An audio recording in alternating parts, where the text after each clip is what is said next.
Hello my dear student, कैसे हैं? उम्मीद करते हैं कि आप लोग अच्छे होंगे और होली की तैयारी में लगे होंगे। अभी तो पढ़ाई की बात नहीं होगी, इसलिए कि मौसम होली का है। आप लोग होली की तैयारी में लगे होंगे, अच्छी बात है। पर्व को अच्छी तरह से एंजॉय करना चाहिए और रंगों का पर्व होली को अच्छी तरह मनाना चाहिए, भाईचारा बनाते हुए, सौहार्द वातावरण को बनाते हुए त्यौहार मनाना चाहिए। आप लोगों को होली की बहुत सारी ढेर सारी शुभकामनाओं के साथ आपको होली मुबारक। और जो लोग रमजान में रोजा रख रहे हैं उनको भी बहुत बहुत मुबारक, रोजा रखने के लिए माह रमजान मुबारक। तो मेरे प्यारे बच्चों, आज मैं आपके बीच चैप्टर 2 क्लास 12 का चैप्टर 2 लेकर आया हूँ और मैं इस चैप्टर को चुटकी बजाते ही आप लोगों को समझा दूंगा, सिखा दूंगा। आप लोग थोड़ा सा ध्यान दे करके बायोलॉजी को पढ़ें और ध्यान से सीखें। मैं उम्मीद करता हूं कि बायोलॉजी बहुत अच्छी तरह से आपको याद हो जाएगी। मैं आपको याद करवा दूंगा और कम समय में आपको बायोलॉजी सिखा दूंगा। तो आइए, आज का टॉपिक है फूल वाले पौधे में लैंगिक जनन कैसे होता है। आप लोगों ने देखा होगा फूल वाले पौधे में भी मेल और फीमेल प्रजनन होते हैं, इसलिए फूल वाले पौधे में भी लैंगिक जनन की क्रिया होती है। तो आइए, फूल वाले पौधे में लैंगिक जनन की क्रिया निम्न चरणों में पूर्ण होती है, या ये कह लें कि फूल वाले पौधे में लैंगिक जनन की क्रिया के अंतर्गत कुछ क्रियाएं आते हैं जो निम्न प्रकार हैं, जैसे प्री फर्टिलाइजेशन, डबल फर्टिलाइजेशन और पोस्ट फर्टिलाइजेशन। निषेचन से पहले की क्रिया, फिर निषेचन की क्रिया और फिर निषेचन के बाद की क्रिया। मेरे प्यारे बच्चों, निषेचन से पहले की क्रिया में क्या आएगा? तो दो बातें आएगी। निषेचन से पहले की क्रिया में दो बातें आएगी, सिर्फ दो बातें। एक तो होगा गैमेटोजेनेसिस, गैमिट का निर्माण, दूसरा होगा गैमिट का ट्रांसफर। तो फूल वाले पौधे में गैमिट का ट्रांसफर को हम बोलते हैं पोलिनेशन, परागन, हिंदी में बोलते हैं परागन। फूल वाले पौधे में गैमेटोजेनेसिस के बाद गैमिट का ट्रांसफर होगा, तो गैमिट के ट्रांसफर को हम बोलते हैं परागन, अंग्रेजी में बोलते हैं पोलिनेशन। तो आइए, पहले गैमेटोजेनेसिस में हम देखेंगे कि मेल गैमेटोजेनेसिस और फीमेल गैमेटोजेनेसिस, मतलब मेल गैमिट बनेगा और फीमेल गैमिट बनेगा। आप लोगों को याद होगा मेल पार्ट स्टामेन और फीमेल पार्ट कार्पेल होते हैं। तो मेल पार्ट के एंथर में बनेगा परागकण। क्या बनेगा मेरे बच्चों? परागकण, पोलन ग्रेन बनेगा। तो पोलन ग्रेन बनता है, तो पोलन ग्रेन बनने की क्रिया को हम मेल गैमेटोफाइट का निर्माण भी कहते हैं या परागकण का निर्माण भी कहते हैं। मेल गैमेट बनने की क्रिया को हम क्या बोलेंगे? परागकण का निर्माण भी बोलेंगे, मेल गैमेटोफाइट भी बोलेंगे और माइक्रोस्पोरोफाइट भी बोलते हैं। इसीलिए कि पोलन ग्रेन से ही परागन के बाद मेल गैमिट बनता है। तो ये पोलन ग्रेन मेल गैमिट को उत्पन्न करने वाला होता है। इसीलिए हम पोलन ग्रेन को मेल गैमेटोफाइट कहते हैं। आ गया बात समझ में कि परागकण को हम मेल गैमेटोफाइट क्यों कहेंगे? इसलिए कहेंगे कि मेल गैमिट का निर्माण पोलन ग्रेन से होता है। अब आइए मेरे बच्चों, हम बताते हैं इम्ब्रियो सैक, भ्रूण कोश, हिंदी में बोलते हैं हम लोग इसको भ्रूण कोश बोलते हैं। हिंदी में क्या बोलेंगे? भ्रूण कोश। परागकण को हम लोग बोलते हैं पोलन ग्रेन को बोलते हैं परागकण का निर्माण, परागकण का निर्माण, परागकण का निर्माण। और इम्ब्रियो सैक निर्माण बोलेंगे हम लोग भ्रूण कोश का निर्माण। भ्रूणकोश का निर्माण, भ्रूणकोश का निर्माण, भ्रूणकोश का निर्माण। तो अब ये इम्ब्रियो सैक का निर्माण होगा कहाँ? तो आप आइए मैं आपको बताता हूं कि कार्पेल या जो पिस्टल होते हैं फ्लावर के फीमेल भाग, उसके ओवरी में परिपक्व अवस्था आने पर इम्ब्रियो सैक बनते हैं, भ्रूणकोश बनते हैं। तो भ्रूणकोश के निर्माण को हम फीमेल गैमेटोफाइट कहते हैं या मेगास्पोरोफाइट कहते हैं या इम्ब्रियो सैक का निर्माण कहते हैं। तो आइए हम लोग इस बात को भी जानकारी प्राप्त करें कि इम्ब्रियो सैक बनेगा ओवरी में और इम्ब्रियो सैक के भीतर बनता है फीमेल गैमिट। फीमेल गैमिट हम कहते हैं जो डिफिनिट न्यूक्लियाई और एग सेल जो इम्ब्रियो सैक में बनते हैं तो उसको हम बोलते हैं फीमेल गैमिट। और ये फीमेल गैमिट और मेल गैमिट के साथ संयोग करते हैं। तो देखिए इम्ब्रियो सैक के निर्माण को हम 7 कोशिका और 8 केंद्रक वाली संरचना भी बोलते हैं। इम्ब्रियो सैक के निर्माण को 7 कोशिका और 8 केंद्रक वाली संरचना। ये इम्ब्रियो सैक अगर है, इम्ब्रियो सैक, तो इम्ब्रियो सैक में ऐसा संरचना बनता है 7 कोशिका, 3 ऊपर रहता है, 2 यहाँ बीच में रहता है, 1 यहाँ एक सेल होते हैं और फिर ये नीचे ये दोनों होता है, नीचे वाला दोनों helping cell, helping cell, helping cell. एक को हम लोग एग सेल और एक होता है डिफिनिट न्यूक्लियाई, डिफिनिट न्यूक्लियाई। इसी को हम लोग बोलते हैं सेंट्रल सेल, सेंट्रल सेल। और ये तीनों ऊपर वाला होता है एंटीपोडल, एंटीपोडल सेल। तो ये दोनों, ये एक सेंट्रल सेल और ये एक सेल, यही दोनों होता है female gamete, female gamete, female gamete. अब देखिए ये जो 7 कोशिका 8 केंद्रक वाली संरचना बनती है, 7 कोशिका 8 केंद्रक वाली संरचना, ये 7 cell cells and eight nuclei, nuclei structure. Embryo sac को हम लोग 7 कोशिका और 8 केंद्रक वाली संरचना भी कहते हैं। तो मेरे बच्चों समझ में आ गया बात कि हम लोग यहाँ देखते हैं प्री फर्टिलाइजेशन में गैमेटोजेनेसिस हो गया और उसके बाद गैमेटोजेनेसिस के बाद पॉलिनेशन आएगा। तो गैमेटोजेनेसिस में मेल गैमेट का निर्माण होगा, फीमेल गैमेट का निर्माण। तो इससे पहले पोलर ग्रेन बनते हैं और फीमेल गैमेट से पहले इम्ब्रियो सैक बनते हैं। तो इसलिए हम इम्ब्रियो सैक का निर्माण तो फीमेल गैमेटोफाइट कहते हैं और पोलर ग्रेन के निर्माण को मेल गैमेटोफाइट कहते हैं। समझ में आ गया बात? और इसी को हम दिखा रहे हैं कि इम्ब्रियो सैक में 7 कोशिका और 8 केंद्रक वाली संरचना होती है। मेरे प्यारे बच्चों यहाँ तक बात समझ में आ गई कि फूल वाले पौधे में मेल गैमेट बनते हैं और फीमेल गैमेट बनते हैं।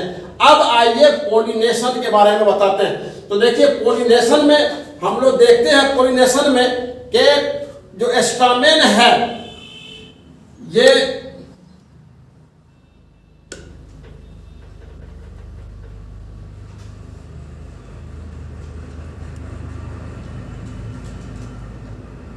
स्टामेन, ये एंथर, ये फिलामेंट,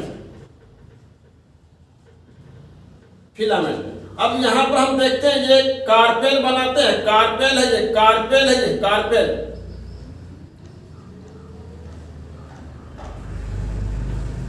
अब परागकण को ये स्टिग्मा, ये स्टिग्मा, स्टिग्मा स्टाइल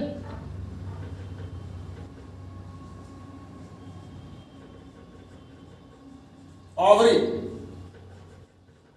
ये कार्पेल फीमेल पार्ट, फ्लावर का फीमेल पार्ट, फ्लावर का मेल पार्ट। स्टामेन हो गया फ्लावर का मेल पार्ट, कार्पेल हो गया फ्लावर का फीमेल पार्ट।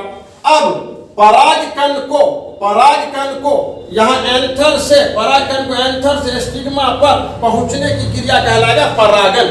मेरे प्यारे बच्चों पोलन ग्रेन को एंथर से निकलकर स्टिग्मा पर पहुंचने की क्रिया को हम बोलते हैं पोलिनेशन या परागन। मेल पार्ट से निकलकर फीमेल पार्ट पर गैमेट को पहुंचने की क्रिया को बोलते हैं परागन। या सीधी सीधी बात बोल देंगे हम लोग, परागकण को एंथर से निकल करके स्टिग्मा पर पहुंचने की क्रिया कहलाएगा परागन। अब परागन जो होगा वो दो प्रकार का होगा, पोलिनेशन होगा दो प्रकार का मेरे प्यारों, एक तो होगा सेल्फ पोलिनेशन और एक होगा क्रॉस पोलिनेशन। सेल्फ पोलिनेशन को हम लोग बोलते हैं स्वपरागन, सेल्फ पोलिनेशन कहलाएगा स्वपरागन और ये कहलाएगा पर परागन। स्वपरागन ये हो जाएगा स्वपरागन और ये हो जाएगा पर परागन। स्वपरागन और पर परागन मेरे बच्चों, जब परागकण एंथर से निकलकर अपने आप चला जाएगा स्टिग्मा पर तो ये क्रिया होगा स्वपरागन। जब पोलन ग्रैन या परागकण एंथर से निकल करके अपने आप स्वतः स्टिग्मा पर पहुंचते हैं तो ये क्रिया कहलाते हैं परागन। याद रहे, परागन स्वपरागन। और ये जब परागकण किसी माध्यम के द्वारा, किसी एजेंट के द्वारा, किसी कारक या फैक्टर के द्वारा एंथर से स्टिग्मा पर पहुंचते हैं तब वो कहलाते हैं क्रॉस पोलिनेशन। क्रॉस पोलिनेशन को हम लोग जेनोगैमी भी कहते हैं, एलोगैमी भी कहते हैं क्रॉस पोलिनेशन को। अब ये जो स्वपरागन होता है ये भी होता है दो प्रकार का, एक ऑटोगैमी और एक जेटनोगैमी। ऑटोगैमी और जेटनोगैमी। ऑटोगैमी में क्या होगा, एक ही प्लांट के एक ही फलावर में जब स्वपरागन की क्रिया होती है तब उसे बोलते हैं ऑटोगैमी। जब एक प्लांट के एक ही फलावर में स्वपरागन की क्रिया होती है तब कहलाता है ऑटोगैमी। और जब एक प्लांट के दो फलावर में स्वपरागन की क्रिया होती है बच्चों तब कहलाता है वो जेटनोगैमी। क्या कहलाएगा, जेटनोगैमी। अब देखिए ये ऑटोगैमी है, इसके एग्जाम्पल में आपको बताना होगा ऑक्जेलिस, वायला, जंकस, कॉमेलिना, ग्राउंडनट, ये सारे के सारे पौधे में ऑटोगैमी टाइप के पोलिनेशन होते हैं। और जेटनोगैमी जो होगा वो मक्का में होगा और केला के पौधे में होगा। इसमें एक ही प्लांट के दो फ्लावर के बीच स्वपरागन की क्रिया होती है तो ये हो जाएगा जेटनोगैमी। अब देखिए क्रॉस पोलिनेशन में एजेंट के माध्यम से होगा। एजेंट क्या होगा, हवा होगा, वायु होगा, कीट होगा, पक्षी होगा, जंतु होगा, ये कोई भी एजेंट हो सकते हैं। तो एजेंट के द्वारा जब परागन की क्रिया होगी तो कहलाएगा क्रॉस पोलिनेशन। और क्रॉस पोलिनेशन जब होगा तो क्रॉस पोलिनेशन एजेंट के आधार पर कई प्रकार के हो जाएंगे, हाइड्रोफिली, एनीमोफिली और कॉर्निथोफिली, कैरेक्टरोफिली, मैलेकोफिली, विभिन्न प्रकार के हो जाएंगे एजेंट के आधार पर। क्रॉस पोलिनेशन क्या हो जाएगा, एजेंट के आधार पर निम्न प्रकार के होंगे। क्लियर है ये बात। अब हाइड्रोफिली का उदाहरण हो जाएगा, हाइड्रोफिली का उदाहरण एग्जाम्पल हो जाएगा वेल्सनेरिया है, हाइड्रिला है, जोस्टेरा है। और एनीमोफिली जो वायु के द्वारा होगा तो घास जाति में होगा, मक्का के जाति में होगा, गेहूं होगा, धान होगा, ये सब हो जाएगा आपको। जो एनीमोफिली वायु के द्वारा हो जाएगा। कीट के द्वारा में हो जाएगा, कीट के द्वारा परागन जो होगा तो ये हो जाएगा गुलाब है, गेंदा है, बेला है, चमेली है, कमल है, सूर्यमुखी है, यानी जो रंगीन फ्लावर है उसमें कीट के द्वारा हो जाएगा। पक्षी के द्वारा हो जाएगा कॉटन में, वोगेनिया में, झुमका में, यूकेलिप्टस में। चमगादड़ के द्वारा हो जाएगा कदम, कचनार और कजेलिया पिन्नेटा में। और मैलेकोफिली जो होगा वो एरिसीमा होगा, मान जो घास जाति का होता है उसमें परागन क्रिया होगी वो कहलाएगा मैलेकोफिली। तो मेरे प्यारे बच्चों ये आपको गैमेटोजेनेसिस और पोलिनेशन बात समझ में आ गई। गैमेट बन भी गया और मेल गैमेट फीमेल गैमेट के पास पहुंच भी गया तो ये क्रिया हो गया परागन। अंग्रेजी में बोलेंगे पोलिनेशन। इसको याद रखना है, बोर्ड के परीक्षा में पूछा जाता है। इस बार भी आपको बोर्ड के 26 के एग्जामिनेशन में पूछा गया है, ऑटोगैमी से क्वेश्चन पूछा गया है, ऑटोगैमी क्या होता है। अब देखिए इसमें हम लोगों को एक और चीज जानना है कि कि फ्लावर जो होता है, जो ऑटोगैमी टाइप का जो फ्लावर होता है, उस ऑटोगैमी टाइप के फ्लावर जो होते हैं वो दो प्रकार के होते हैं। ये जो पौधा है ऑक्जेलिस है, वायला है ना, जंकस है, कॉमेलिना है, ये पौधा दो प्रकार के फ्लावर ही उत्पन्न करते हैं। एक फ्लावर को बोलते हैं कैस्मोगैमस फ्लावर और एक को बोलते हैं कैलेस्टोगैमस फ्लावर। तो आप लोग कमेंट करके बताएंगे कि कैस्मोगैमस किसे कहते हैं और कैलेस्टोगैमस किसे कहते हैं। मेरे प्यारे बच्चों, ये दो प्रश्न आप कमेंट में इसका आंसर लिखें ताकि हम जान सकें कि आपकी तैयारी क्या हो रही है। देखिए, बोर्ड की तैयारी में बेहतर तैयारी करने के लिए, अच्छी तैयारी करने के लिए अच्छी पढ़ाई की जरूरत होती है। आप अच्छी पढ़ाई कब करेंगे? जब मन लगा करके पढ़ेंगे, मेहनत के साथ पढ़ेंगे, सारे टॉपिक को हल करेंगे, सारा का सारा पॉसिबल क्वेश्चन को बनाएंगे, तब जाके तैयारी अच्छी होगी। अगर तैयारी अच्छी होगी तो रिजल्ट भी अच्छा ही होगा। अब आइए हम इसके बाद दूसरा टॉपिक शुरू करते हैं।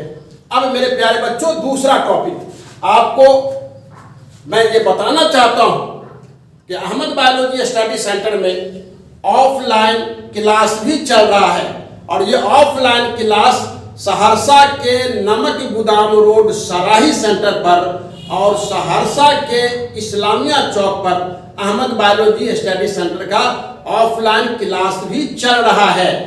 आप लोगों को, जिन संगी साथियों को, जिन प्रिय बच्चों को अगर ऑफलाइन क्लास ज्वाइन करनी हो, अपने या अपने रिश्तेदारों को ज्वाइन करवाना हो, तो आप ऑफिस में संपर्क कर सकते हैं अहमद बायोलॉजी स्टडी सेंटर में।